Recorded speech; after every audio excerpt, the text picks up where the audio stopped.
Hey, today in Sublime Serafina, we have a special guest. It's my husband for his husband takeover. I love my husband. But first, I want to acknowledge why I'm doing this. I don't know if I did in the first place. I haven't watched my videos from last year to see what I talked about.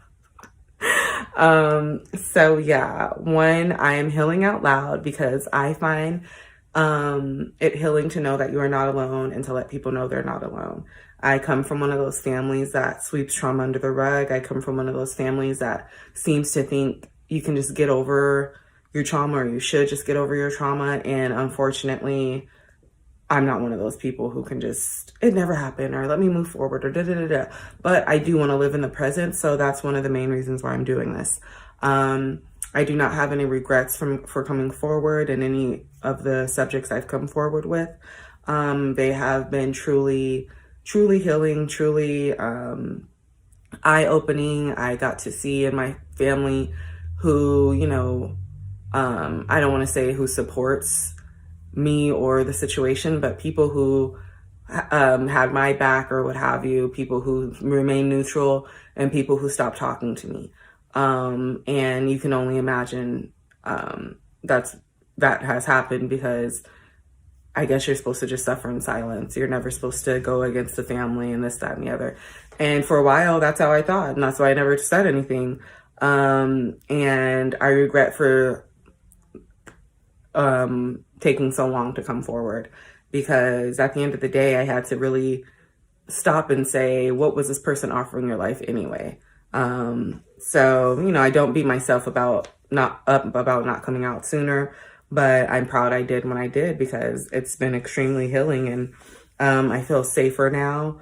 I want to say that I'm still healing because I still have a lot of trauma to heal from. I still have a lot of triggers, particularly from my childhood, and I'm working on healing from them. And the boundaries that I am setting are helping me. So that is a quick spin on that. Someone asked me what my life looks like a year later coming forward. It's been a little over a year, and my life looks like I am having more control over the steering wheel in my life, and I'm proud of that. I used to go to really dark places. I used to feel like I just wasn't worth loving at all. And I used to be scared that I wouldn't have a child because I didn't know, I felt like no one genuinely loved me. And I guess the people I'm talking about are my parents, because, and it's a sad case that I'm not the only person who's ever felt this way.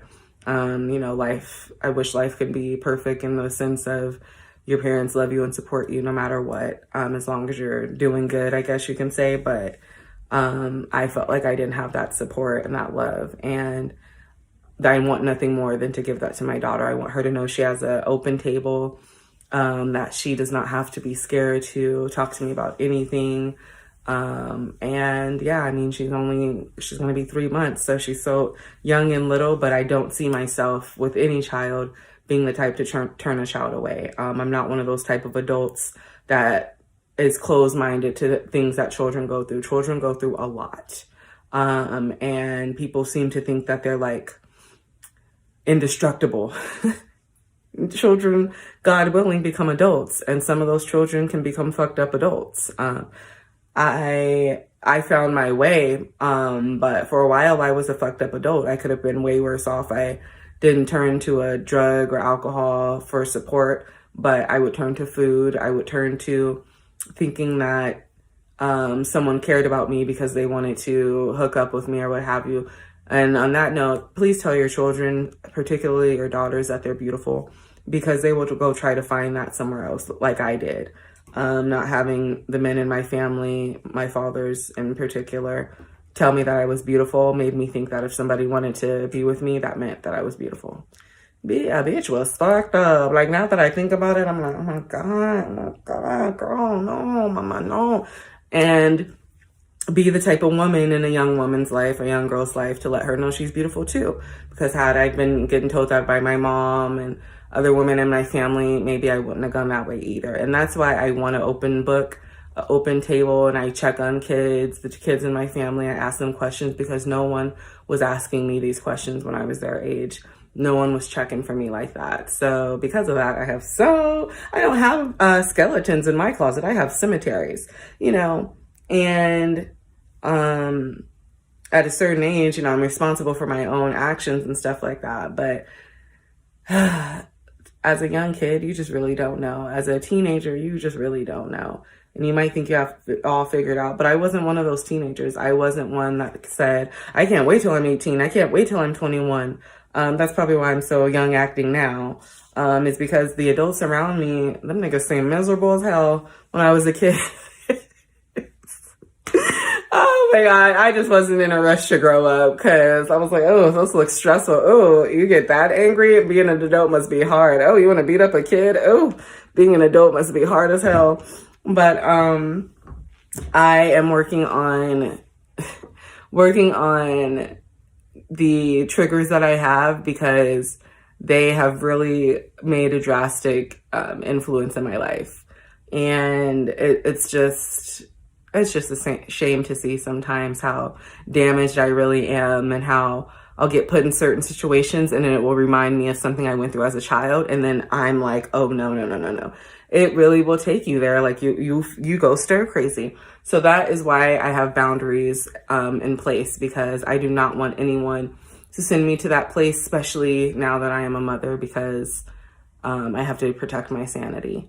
Healing is very important because it gives you control over your life. I feel like I have some control over my life because, like I said, I am still healing, but I am not where I used to be, and I'm proud of myself for that. So that's why I encourage healing in a way that is healthy, because a lot of people, especially in my family, the amount of addicts and suicides and just being in negative situations and relationships, it would just be great if people could just come together and heal. And not just my family, with friends too. Like, this is not normal. Suffering is not normal. You do not have to suffer in silence. You do not have to suffer alone. You don't have to do it the way I'm doing it, but please seek help, please. It's like, it's just heartbreaking. Yeah, sorry, need a moment. All right, we're back. I know one thing for sure. I want Sunset to know that even before she was born, her mom was working on healing from her childhood trauma, healing from her adult trauma, just so she doesn't have to deal with the things that I've dealt with, or I don't put those burdens on her and stuff like that. I want her to be like, my mom is healthy and happy and loved and keeps people who love me around her, us, and da-da-da-da-da. I do not want my daughter thinking my mom was depressed, my mom was angry, my mom had to get it out the mud type shit. Like, I just don't want that for my daughter, because those can stir trauma in a childhood. And yeah, I know it's impossible for me to protect her from all things, but there are a lot of things that I know I can protect her from. And you bet your bottom dollar, I'll pop my collar. Not just for her though, any child is safe with me. So I pride myself on that. I let the kids, somebody got to protect the future, because shit, who gonna be running this country if there is one by the time they're adults? Lord help us. What's going on? What's going on? Like I said, I'm working on living in the present. I'm working on accepting that the little girl who I was, the little girl inside of me, is now a mother and a grown woman. And she, really has to heal at, like I said before, I know I said this before, like a supersonic speed, because I am responsible for another life. I am thankful for everyone who has been by my side or let me know that I have helped them and stuff like that. I am thankful for those people who didn't see fit in my life, so they left. And I just hope people who are angry with me about doing something like this open their mind a little more and understand that I am doing this out of the goodness of my heart, not for malice, not to get pay back anybody for what they did to me. I am doing this because I don't know a lot of people who would. And you know I like to be different. I'm different. Yeah, I'm different. Pull up to the scene with my cinnamon. But yes, so make sure you subscribe. And now we're going to talk to my guy. My husband / baby daddy. All right, please state your name for the interrogation today. I am number 1053562. Been on D Block for the past 4 years. Yes, and we heard that on D Block you are boyfriends with Debo. I don't know who that is. I have no idea what you're talking about. Oh my god. Well, babe, thanks for doing this with me. You're the best. This is the husband takeover. You know that noise that we make it at the club? Yeah! That noise. Okay. I sounded like a dog. Yeah, you sound like Blue. Do it again. Yes. What noise? What kind of noise is that? It's the horn. Really? It's ugly. But yeah, that was like what I view the introduction being, something like that. Anyway, this first husband takeover is called Being Married to a Healing Woman. So, July 14th, 2021, we got married. And as you know, I am in the process of healing, and that's what this vlog is about. And so, I want to ask you some questions about how it is being in a relationship with a married woman. So, how is it being in a relationship with someone in the healing process? Healing from childhood trauma particularly. It's not easy. You just need to be patient and try to understand from their point of view, even if you haven't experienced it. And yeah, it's just it's like an ongoing process. You just gotta keep Who would you credit? Because what you said just really resonated with me. You got to see it from their point of view, or what have you. Who would you credit helping you think like that? Well, therapy helps. Yeah, come through with the therapy. Therapy definitely helps. Exactly. Talking to people that you trust. Mm-hmm. Talking to people that's been married for decades, like people who actually been through a lot and still together. Exactly. What you eating? Not the gummy bear. Well, speaking of therapy, I want to thank you as a young black man in America for not objecting to therapy like a lot of men would. I want to commend you for that. Yay! That's not my baby daddy. That's just my baby daddy. Appreciate that. So why was it something you were down for? Because I got trauma myself. I think everybody got their own type of trauma, you know. It's just all about recognizing it or accepting that you have trauma and you just need help. Right. I can dig it. So, why is mental health important to you?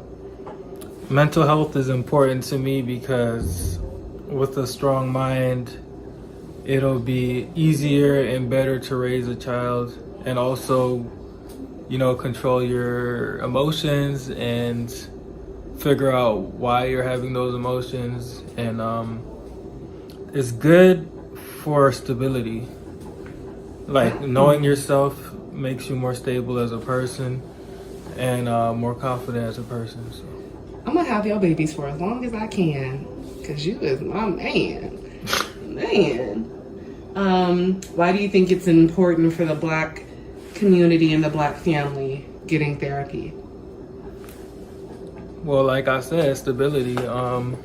You know, families a lot of the time are dysfunctional because there's a lot of unresolved problems that they aren't willing to resolve. So it's just a loop of chaos. Yeah, we breaking generational curses. Yeah. Can I get a witness? Where do you see us healed together in 10 years? Where do I see us heal together? Well, we definitely gonna have like at least 2 more kids. We're going to have 3? Yeah. At least? Oh! Yeah. And I'm thinking 4. 4 more kids in 10 years. well, we'll see what happens after the second one. Somewhere, hopefully, if we're not in California, we're somewhere in a nice neighborhood. Just living the dream, not struggling, not working all the time, being free, Yeah. raising a family. Have you been upset with me in the ways I've handled situations as far as my healing goes? In the past, yeah. How do you think I could have handled it differently?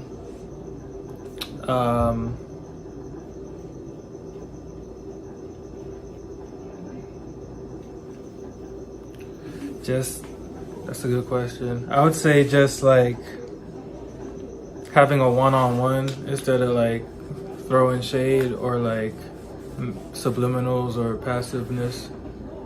Okay. Through our healing journey, have you discovered things about yourself in your past? Yeah. Yeah, I think we both have. Yeah. And are you proud of me? Of course I am proud. Thanks. Definitely. Are you proud to be my husband? Yeah, I'm proud. Proud to be your husband. Well, what is Proud your... to be a dad. Yes. And she over there looking stinky. What is your favorite part about us healing together? Favorite part? Probably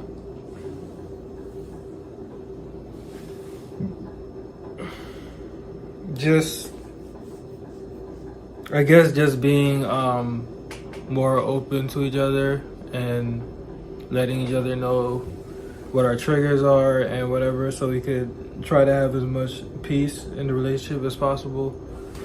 And you know, like, even if we have disagreements, we tell each other why and why we're feeling that way and whatnot, and we could try to resolve things. Awesome. How would you rate our relationship? I would rate it a 8 Out of 10? Yeah. Or out of 100? Out of 10. Out of 10? Yeah. That's pretty good. All right. And why do you like couples therapy? And individual therapy, for that matter? Well, I like couples therapy because it makes the other person listen. They're like forced to listen instead of talking over. Why are you looking at me when you say that? I don't know.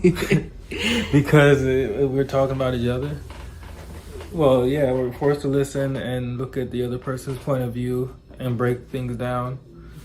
And individual therapy, I think it's good to have a different perspective of things. If you're feeling a certain way, sometimes your therapist would be like, I know you're feeling this way, but in all reality, that's not the case. Looking like from the outside in. Yeah. So. Cool. What do you think makes us a good team? I guess our ability to have patience with each other and work together. Awesome. And what are your thoughts on the first video I made? If you don't recall, it was when I came forward about my childhood sexual abuse, which I credit you for being one of the main people, not to encourage me to make a video, but one of the main people that made me feel safe for the first time in my life. So thank you for that. I'm sure I've thanked you, but what were your thoughts on me actually coming forward and making a video? I know I don't think I had checked. Maybe I did, I don't remember, but I don't think I checked with you. Did I check with you?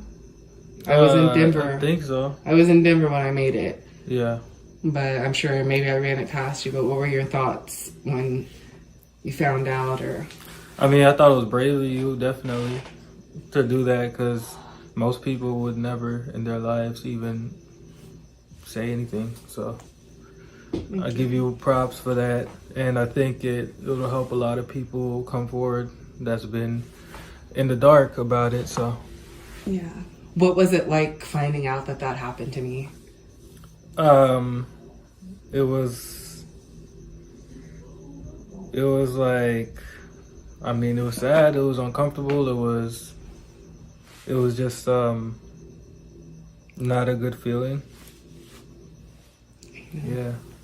Yes. And this almost concludes our interview for Husband Takeover Part 1. Thank you for always being there for me and supporting me and helping me face my fears. But why? Why? Yeah, why do you do that? Especially help me Because face I'm my your fears. husband. Yeah, I'm supposed to. That's what you're supposed to do. But you've been helping me face my fears for 8 years and you've only been my husband for like 4 months or something. I mean, it's just a title. I mean, I feel like you're a husband once you find that one, or a wife. Well, at least you practice those things until it happens. Do I help you face your fears? Yeah, definitely. Thanks. Thank you. Well, I love you. I love you too, baby.